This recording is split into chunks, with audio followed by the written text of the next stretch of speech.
Maintenant, on va essayer de faire un autre calcul et pourquoi pas la divergence d'un produit vectoriel. Donc A vectoriel B. Donc, qu'est-ce qu'on a dit concernant l'expression de produit vectoriel? Tout simplement, c'est epsilon ijk fois d l'ensemble sur dx i.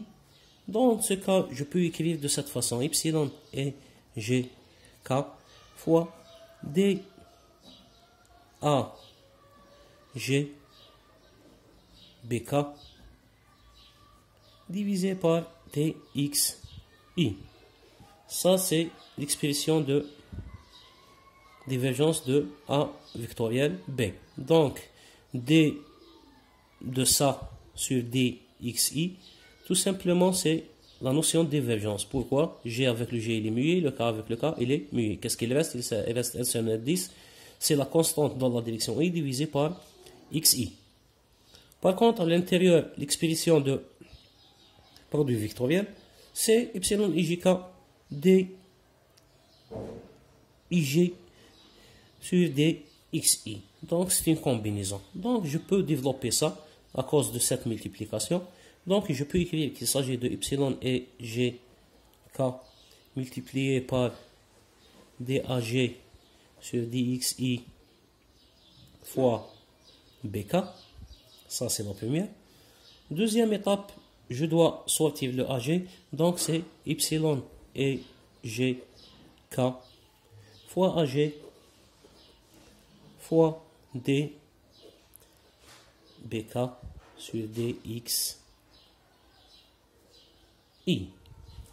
Donc, qu'est-ce que vous remarquez? Epsilon ijk dag sur dxi. Donc, ça, c'est une écriture de quoi? De rotationnel fois bk. Donc, fois le dernier indice qui est muet. Donc, c'est par rapport à chaque ligne. Donc, le deuxième epsilon ijk fois ag.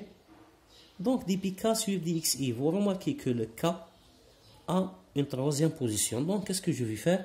Tout simplement, je vais permettre les indices, faire une permutation entre les indices. Donc, qu'est-ce que je vais faire? Je vais glisser le i après le g. Donc, je peux écrire de cette façon.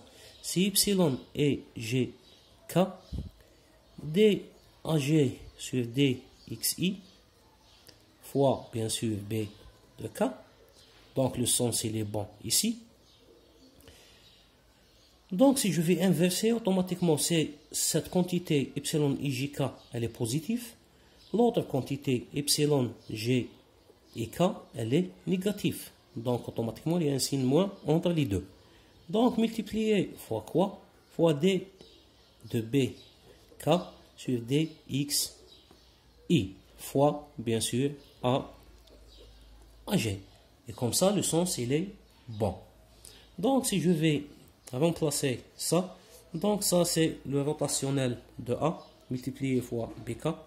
Et ça, c'est le rotationnel de B multiplié fois A. Donc, qu'est-ce que va donner ça? Tout simplement, c'est B rot A moins A rot B. Donc, ce passage d'analyse tensorielle, il est toujours utile à simplifier.